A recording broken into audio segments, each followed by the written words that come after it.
जगत गुरु नमस्तुभ्यम शिवाय शिवदाय च। हर हर महादेव। बंधुओं, मेरा यूट्यूब चैनल शिव गुरु है में आपका स्वागत है। आज का वीडियो थोड़ा खास होने वाला है, इसलिए आप इस वीडियो को पूरा देखेंगे ऐसा मुझे विश्वास है। हमने अब तक जितनी वीडियो बनाए उन सभी वीडियो से एक ही मैसेज देने का प्रयास किया गया कि जो परम पिता परमात्मा जिन्हें हम आप सदाशिव, शंभु, महादेव, महाकाल, भोला इत्यादि नामों से जानते हैं, उन्हीं परमात्मा देवादिदेव महादेव जगत गुरु शिव को अपना गुरु बनाने के लिए कहा गया है। जो अब तक शिव को अपना गुरु नहीं बनाए हैं, उनके मन में कोई संकोच न रह जाए कि शिव को गुरु बनाया जा सकता है या नहीं बनाया जा सकता है, वो हमारे गुरु हो सकते हैं या नहीं हो सकते हैं। इस चीज़ को क्लियर करने के लिए हमने अब तक वीडियो बनाते रहे हैं और आप लोगों के बीच प्रस्तुत करते रहे हैं। तो थोड़ा सा इस विषय को क्लियर कर दूं कि आप उन महादेव को सभी रूपों को पूजा किए, महाकाल के रूप में भी पूजा किए, भोला के रूप में भी पूजा किए, भूतनाथ के रूप में भी पूजा किए। उनके जितने रूप है, काल भैरव, ईशान, जितने भी उनके स्वरूप है, उन सभी स्वरूपों को आपने पूजा किए और पूजा जाता है समस्त संसार में। किंतु उनकी गुरु स्वरूप की पूजा सदियों से क्यों नहीं किया गया? और हमारे वेद शास्त्र पुराण में बताया तो गया कि वो गुरु हैं, और उस विषय को हम बार बार रखते भी हैं अपने वीडियो में कि कहाँ कहाँ पर शिव को कहा गया है कि वो गुरु है और गुरु के रूप में काम करते हैं, वह जगत गुरु है। तो उनको अपना गुरु बनाने की बात क्यों नहीं कहा गया? इस विषय को दरकिनार करते हुए उन महादेव को अपना गुरु क्यों नहीं बनाया जाए? यदि वो गुरु हैं, उनकी सभी स्वरूपों की पूजा की हमने, और कहा जाता है कि गुरु और शिष्य के रिश्ता से बड़ा संसार में कोई और रिश्ता नहीं होता है। तो सबसे बड़े रिश्ता को हम दरकिनार क्यों कर दिए? हम उन्हें गुरु क्यों नहीं बनाए, जबकि हर समस्या का समाधान गुरु ही करते हैं। समस्या का समाधान गुरु के पास है। गुरु को तो भगवान से भी ऊपर रखा गया। तो यदि वो भगवान गुरु हैं, तो उनकी गुरु स्वरूप की पूजा क्यों नहीं किया जाए? उन्हें अपना गुरु क्यों नहीं बनाया जाए? अवश्य बनाया जाए। आजकल यूट्यूब में आपको लाखों वीडियो मिलेंगे जिसमें बताया गया है कि कुंडली साधना, हमारे अंदर जो 7 चक्र है वो जागृत करना, कुंडली जागृत करना, काल भैरव तंत्र अंतर्गत जो भी बताया गया है सिद्धियाँ, उस सिद्धियाँ को प्राप्त करना, ये सब वो कारगर है, वो काम करते हैं। मैं ये नहीं कह रहा कि वो सब गलत है, वो सब के सब काम करते हैं। वो एक फार्मूला है, वो एक टेक्निक है जो कि हमारे वेद शास्त्र ने ही उसको प्रश्न किए हैं। हमारे धर्म ग्रंथ द्वारा ही उस चीज़ को जस्टिफाई किया गया है कि इसको लागू करके प्राप्त किया जा सकता है वो सिद्धियाँ। परमात्मा को अनुभूत कर सकते हैं, उस परम आनंद की दुनिया में जा सकते हैं। तो एक फार्मूला बताया गया, सब सही है। गिने चुने लोग ही उस चीज़ को प्राप्त किए हैं, ये भी हम आप सब जानते ही हैं, लेकिन किए हैं इसका मतलब वो काम कर रहे हैं। तो हम ये कहना चाहते हैं कि आप जिन सिद्धियों को प्राप्त करने के लिए कठिन मार्ग को अपना रहे हैं, वो शायद आपके लिए असंभव हो, किंतु वही सिद्धियाँ उसी चीज़ को प्राप्त करने के लिए कोई सरल मार्ग हो और वो मार्ग आप अप्लाई करके उस चीज़ को प्राप्त कर सकते हैं, तो आप क्यों नहीं करेंगे? किसी भी सिद्धियों को प्राप्त करने के लिए गुरु की आवश्यकता होती है। आपको सुन लेने से, किताबों में पढ़ लेने से आपकी वो सिद्धियाँ काम नहीं करती है। कुछ सीक्रेट ऐसे होते हैं जो केवल गुरु के पास है, और वो गुरु परंपरा अंतर्गत ही दिया जाता है, उस चीज़ को बताया जाता है। तो उन सिद्धियों को सुनने में बहुत मज़ा आता है। 7 चक्र जागृत होंगे, कुंडली जागृत होंगे, शून्य में चले जाएंगे, हम परम आनंद की अनुभूति करेंगे। ये सब देखते हैं आप, वीडियो में देखते हैं, आपके दिमाग में वही घूम रहा है कि कुछ इसी प्रकार होगा। आप उसी को अपने दिमाग में विजुलाइज करते हैं, ऐसे अनुभूति हो रहा है। थोड़ा सा वाइब्रेट इधर उधर हुआ शरीर में, आपको लग रहा है कि कुछ हुआ है, कुछ हम बढ़ रहे हैं आगे, क्वेश्चन पे क्वेश्चन कर रहे हैं। जहाँ हमने कुछ ऐसा अनुभूति किया है, वैसा अनुभूति किया है, वो आपको किसी तरीके से समझा देते हैं कि हाँ कुछ अब इसको आगे बढ़ना है, ये करना है, वो करना है। हो सकता है वो भ्रम भी हो सकता है आपको, ऐसा कुछ आपके अंदर हुआ ही नहीं हो, नॉर्मली कुछ हुआ हो और आपको लगता हो कि ऐसा कुछ हुआ है, तो मतलब उस चीज़ को आप कर नहीं पा रहे हैं। क्यों नहीं कर पा रहे हैं? क्योंकि आपके जीवन में सही गुरु नहीं मिला, आपने गुरु नहीं बनाया। जो उस चीज़ को प्राप्त कर चुका हो वैसे गुरु आपने नहीं बनाए, इसीलिए आपको उस चीज़ को अनुभूति नहीं हो सकता है। आप ऐसे किसी सिद्ध पुरुष के पास जाइएगा ना, तो आपको तत्काल उस तत्व की अनुभूति के लिए आपको किसी चक्र को जागृत कर देंगे अपने शक्ति से कुछ क्षण के लिए। उसके अंदर वो साहस होता है, वो क्षमता होता है, वो कुछ क्षण के लिए आपको तत्व जागृत कर देंगे, आपको उस दुनिया में ले जाएंगे थोड़ा देर के लिए। ये गुरु करेंगे, आपको अपने से करेंगे, ऐसा नहीं, ऐसा कभी नहीं अनुभूति होगा। आपको उस चीज़ को अनुभूति कराएंगे तब आपको विश्वास होगा, तो अनुभूति आपको गुरु कराते हैं। सबसे पहले तो आपको ऐसे गुरु की तलाश करनी होगी। गुरु तो चाहिए ही चाहिए। गुरु कितना इम्पोर्टेंट है अब इस चीज़ से समझ सकते कि गुरु बिना कुछ भी नहीं हो सकता है। गुरु अगर चाह लेते हैं तो आपको आसान कर देते हो कार्य करने में, क्योंकि कुछ तत्व को अपनी शक्ति से आपके भीतर वो जागृत कर देते हैं और आगे की काम आपको आसान होने लगती है।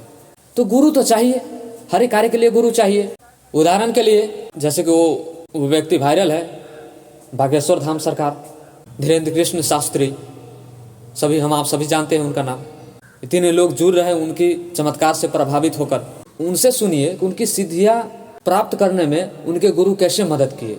उनको रात में बुलाए कि रात में आओ, 12 बजे रात में, और वो क्या क्या उनको किया, और उनको एक अलग दुनिया में ले गए और वो दे दिए अपना सिद्धि, उनको प्रदान कर दिए। उनके गुरु के अंदर जो चीज़ था वो चीज़ अपनी शक्ति से ट्रांसफर कर दिए, और देखिए आज वो चमत्कार कर रहे हैं।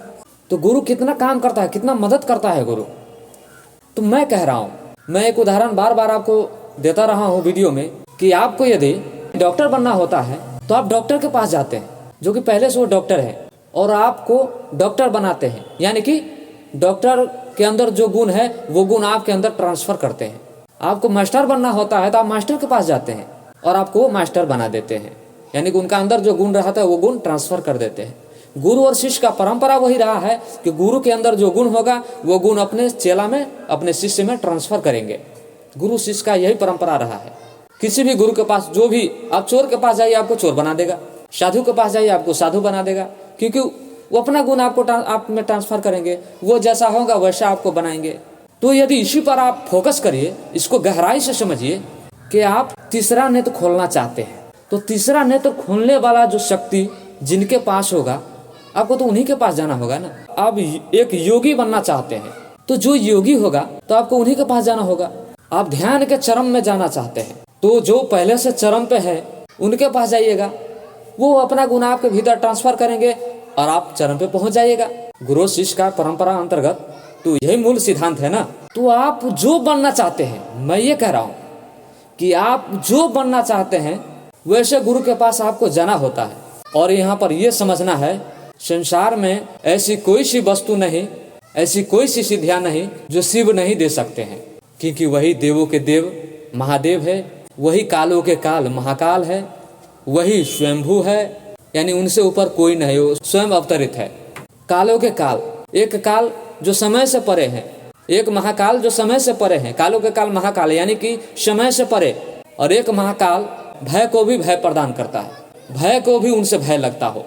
सर्व कला संपन्न शिव को कहा गया है। आपको जो चाहिए, जो भी कला चाहिए, वो सब मौजूद है शिव के पास। वो ऑल इन वन है, उनके पास क्या नहीं है वो सबों को दिए हैं। देवी देवता से लेकर आप मनुष्य उनसे मांगते रहे हैं और वो देते रहे हैं, इसीलिए वो महादानी कहलाए। तो मैं कहता हूँ, आपको जो चाहिए आप शिव से ले सकते हैं।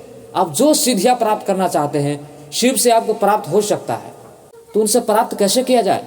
यदि आप उन्हें अपना गुरु बना लेते हैं, यदि आप शिव को अपना गुरु बना लेते हैं, तो सिद्धांत अनुसार क्या होता है, गुरु अपने शिष्य के भीतर अपना ज्ञान ट्रांसफर करते हैं। तो आप जिस आधार से जाएंगे, आपकी जिस कामना को लेकर जाएंगे, जिस सिद्धियाँ को प्राप्त करने हेतु आप उनके पास जाएंगे, वो सिद्धियाँ आपको मिलेंगे, आपकी इच्छा को पूर्ण करेंगे। आप जिस भाव से उन शिव से मिलिए, उनसे दानी के भाव से मिले हो तो दानी है, निहंगी के भाव से मिले हो तो निहंगी है, उन्हें महाकाल के भाव से मिलिए वो महाकाल है। आप जिस भाव से उनसे मिलिएगा वो भाव आपके भीतर ट्रांसफर होगी। यानी कि मांगने वाला जो मांगते हैं हम आप तो वो जो मांगते हैं वो दे देते हैं भगवान। तो आप जिस भावना से जाइएगा, जिस चीज़ को प्राप्त करने के लिए जाइएगा, वो चीज़ आपको प्राप्त होगा, यानी कि वो महादेव आपको देंगे। तो आप उन्हें गुरु बनाते हैं, किंतु आप उन्हें गुरु बनाते हैं तो यहाँ पर बुद्धि इस्तेमाल करना है। वो यदि गुरु हैं वो अपना गुरु का काम करेंगे, और जब भी हम आप उन्हें अपना गुरु बनाएंगे फिर तो आपको कुछ करने की जरूरत ही नहीं है, क्योंकि शिष्य का अर्थ होता है, शिष्य का वास्तविक उच्चारण किया जाए तो शिष्य होता है, उन्हें शिष्य कहा गया। शिष्य का अर्थ होता है सीखना, यानी कि शिष्य अनपढ़ है, अज्ञानी है, उन्हें कुछ नहीं आता, वो गुरु के पास इसीलिए गए हैं कि वो गुरु जो सिखाएंगे वो सीखेंगे। हम आप शिव को अपना गुरु जो बनाते हैं तो सारी जिम्मेदारी गुरु के हो जाते हैं। अब गुरु वो काम करेंगे, अब आपको कुछ नहीं करना है, अब सारी जिम्मेदारी गुरु निभाएंगे, गुरु अपना काम करेंगे, क्योंकि आपने उन्हें भगवान नहीं बनाए हैं जो भक्त बन के आपको भक्ति करना है और परीक्षा देना है। आप उनको अपना गुरु बना लीजिए। ये बुद्धिमानी वाली बात है। अपना बुद्धि से भगवान को भी फंसाया जा सकता है, और ये बुद्धि प्रेम वाली बुद्धि हो। वैसे तो वो यति सूक्ष्म है, उनकी इच्छा बगैर आप उन्हें समझ भी नहीं सकते हैं, किंतु उन्हीं का दिया हुआ गुरु परंपरा है। और जब आप उन्हें अपना गुरु बनाते हैं फिर आप वो मना नहीं कर सकते हैं, आपको सिखाने से वो मना नहीं कर सकते हैं, क्योंकि सभी रूपों में वो सभी काम किए हैं, तो गुरु रूप में वो गुरु का काम क्यों नहीं करेंगे। आप उन्हें यदि अपना गुरु बना लेते हैं तो आपको कुछ करने की जरूरत नहीं है। अब आप गुरु के ऊपर छोड़ दीजिए, वही आपको बनाएगा। तो ये एक फार्मूला है, एक टेक्निक है, उन्हें अपना गुरु बनाकर आप उनको पा सकते हैं। आप दूसरे तरीका अपनाइएगा तो हो सकता है आप असफल हो सकते हैं, किंतु यह तरीका ऐसा है जो आपको सफल होना ही होना है। और जब भी आप उनको अपना गुरु बनाइएगा तो वो शिव, वो शंभु, वो महादेव आपको ये नहीं कहेगा कि तुम्हारे अंदर ये कमी है, क्योंकि शिष्य में तो कमी होता ही होता है। शिष्य अज्ञानी होता है, गुरु ज्ञानी होता है। अज्ञान से ज्ञान की ओर ले जाना तो गुरु का काम होता है ना। तो आप तो सरेंडर कर दीजिए सीधा उनके पास। आप गुरु है तो आप अपना काम करिए, मैं आपका चेला हूँ, मैं आपको अपना गुरु मानता हूँ, अब मुझे ले चलिए। जैसा गुरु का काम है अपने चेला को अपने जैसा बनाना, अपना गुण ट्रांसफर करना, तो आप अपना गुण दीजिए। आप में तो सब गुण है, आप तो सर्व गुण संपन्न है, तो आप अपना गुण मुझे दीजिए। तो आप समर्पित कर दीजिए ना उनको। क्यों भाग दौड़ में लगे हैं? आपको कौन सी सिद्धियां चाहिए? उनकी कृपा होंगे तो हो जाएंगे ना, और कृपा होगी ही होगी।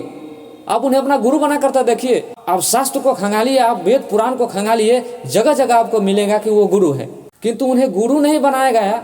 उनसे ज्ञान लेकर बड़े बड़े साधक सिद्ध पुरुष स्वयं गुरु बने, संसार में पुराण लिखे, उपनिषद लिखे, अपना प्रसार किया। किंतु सारी ज्ञान किनका है? उन्हीं ईश्वर का है ना, उन्हीं महादेव का है ना। गीता का ज्ञान कहाँ से आया? उन्हीं शिव से आया है। उन गीता को वास्तविक नाम ईश्वर गीता है और दूसरा नाम शिव गीता भी है। तो शिव ही से गीता का ज्ञान विष्णु भी लिया, भगवान कृष्ण भी लिए, भगवान कृष्ण भी किसी को दिए, बड़े बड़े ऋषि मुनि लिए उनसे। तो उनके पास जो गया और जो चाहा वो उनसे ले लिए। वो ब्रह्मा को ब्रह्मास्त्र दिए, विष्णु को सुदर्शन चक्र दिए, भगवान राम को पशुपतास्त्र दिए, कहानी में आ जाता है अर्जुन को भी दिए। तो उनके पास तो सभी को जाना पड़ा। स्वयं भगवान राम गीता ज्ञान लिए उनसे। उपमन्यु के पास भगवान कृष्ण गए शिव दीक्षा लेने के लिए। तो सभी देवी देवता को तो वही देते हैं और आज तक दिए हैं। जो आया है उन्हीं से आया है। हाँ, किसी को डायरेक्ट मिला है, किसी को किसी के माध्यम से मिला है, किंतु जो गया उनके पास उनको वो दिए। और वो ये नहीं कि बड़े बड़े सिद्धि मुनि महात्मा देवी देवता ही उनके पास जा सकते हैं। वो सरल है, वो आम लोगों से जुड़े हैं। हम लोग उनको अपना बाबा बनाए हैं। बाबा किसे कहते हैं? घर का मुखिया को। आपके घर का गार्जियन है वो समाज में रहने वाले हैं। इसीलिए ना शिव के गण होते हैं। किसी देवी देवता का गण होते हैं, लेकिन शिव का गण होता है। यानी कि गण का मानी आदमी, उनका कार्यकर्ता, यानी कि वो लोगों के बीच रहते हैं, गणतंत्र में विश्वास करते हैं। तो शिव सहज है। उन्हें इतना विशाल मत समझिए कि अभी उनसे समझा ही नहीं जा सकता है। यदि आप अध्यात्म में चल रहे हैं तो आपको शिव को समझना ही होगा कि शिव है और वो अपना काम कर रहे हैं। तो यानी कि शिव को अपना गुरु बनाया जा सकता है। क्यों हम भटके इधर उधर? शिव मर गए हैं क्या? वो किसी को ज्ञान दे दिए और चले गए? अब नहीं है, कुछ दिन के लिए ही आए थे, वो अपना काम करके चले गए, अब वो दोबारा नहीं करेंगे। क्यों नहीं करेंगे? तो हम यही कहेंगे अंत में फिर एक बार कि वो यदि काम कर रहे हैं, वो यदि गुरु हैं, तो उन्हें अपना बनाया जाए।